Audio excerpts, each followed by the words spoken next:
Selamat pagi, saya Junior Damdami dari Sekelas Pendidikan.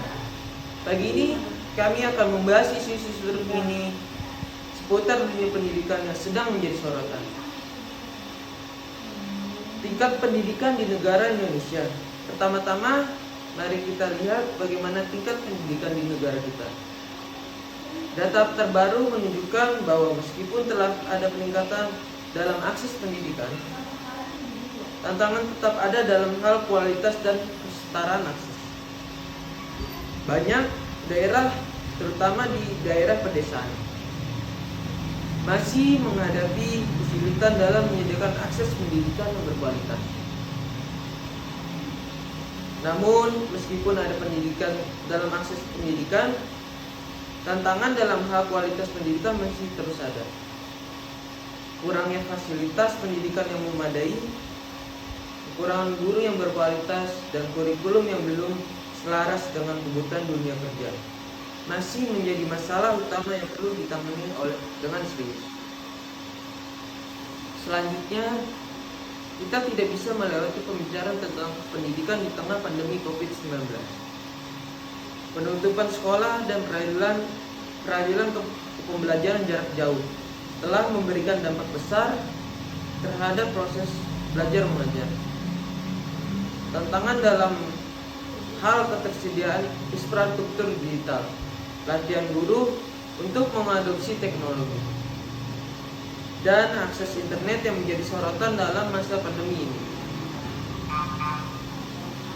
Meskipun demikian, ada cerita positif tentang inovasi dalam pendidikan di Indonesia.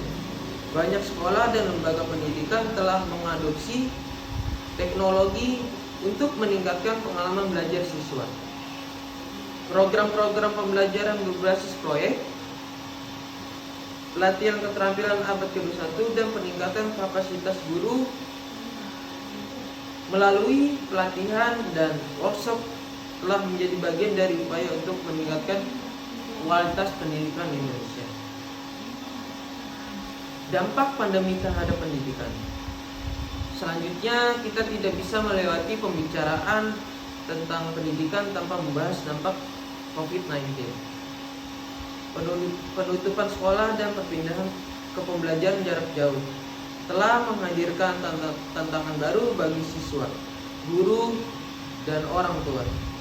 Kesenjangan digital dan kebutuhan akan dukungan mental dan emosional telah menjadi perhatian utama di masa pandemi ini. Yang ketiga itu inovasi dalam pendidikan. Namun di tengah tantangan ini juga ada cerita inspiratif tentang inovasi dalam pendidikan. Banyak sekolah dan lembaga pendidikan telah mengadopsi teknologi untuk meningkatkan pengalaman belajar siswa, mulai dari platform daring hingga pembelajaran berbasis proyek. Inovasi ini membawa harapan baru dalam upaya meningkatkan mutu pendidikan di masa depan. Namun, pembelajaran jarak jauh juga membawa dampak buruk, terutama dalam hal kesenjangan digital. Banyak siswa yang tidak memiliki akses ke perangkat dan koneksi internet yang diperlukan untuk mengikuti pembelajaran online dengan baik. Hal ini mengakibatkan kesenjangan akses pendidikan yang lebih dalam antara siswa dari latar belakang ekonomi yang berbeda. Selain itu, pandemi juga berdampak pada kesehatan mental dan emosional siswa. Isolasi sosial, kekhawatiran tentang kesehatan, dan ketidakpastian tentang masa depan telah menyebabkan peningkatan tingkat stres, kecemasan, dan depresi di kalangan siswa. Hal ini memerlukan perhatian khusus dari pihak sekolah dan orang tua untuk memberi dukungan dan sumber daya yang dibutuhkan. Pandemi juga mendorong perubahan dalam kurikulum dan metode pembelajaran. Sekolah dan guru harus beradaptasi dengan cepat untuk menyelaraskan pembelajaran dengan pembelajaran daring, termasuk pengembangan materi yang sesuai, penggunaan platform pembelajaran online, dan penilaian yang fleksibel. Yang keempat, peran komunitas dalam pendidikan. Terakhir, mari kita soroti peran penting komunitas dalam mendukung pendidikan.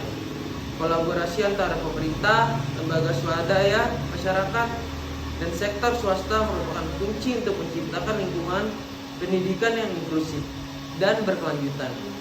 Program-program ini seperti mentoring, magang, dan bantuan finansial telah membantu meningkatkan kesempatan belajar bagi siswa.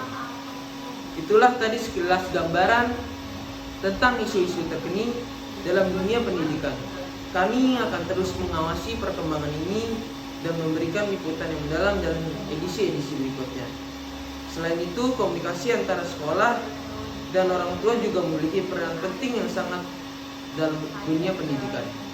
Melalui komunikasi yang terbuka dan berkelanjutan, sekolah dapat memberikan informasi tentang perkembangan akademis dan perilaku siswa kepada orang tua, serta melibatkan mereka dalam proses pembelajaran anak-anak mereka. Ini membantu membangun kemitraan yang kuat antara sekolah dan rumah, yang merupakan kunci dan kesuksesan pendidikan siswa. Yang terakhir, komunikasi juga memainkan peran penting dalam pengembangan kurikulum dan program pembelajaran. Melalui dialog dan kolaborasi antar guru, administrator, dan ahli pendidikan, sekolah dapat mengidentifikasi kebutuhan dan tujuan pendidikan, serta merancang program pembelajaran yang relevan dan efektif sesuai dengan perkembangan terkini dalam bidang pendidikan. Dengan demikian, tidak dapat disangka bahwa komunikasi memainkan peran yang sangat penting dalam memastikan kualitas pendidikan yang baik. Kami akan terus memantau perkembangan ini dan memberikan liputan yang lebih mendalam dalam program lanjutan. Kembali ke Anda.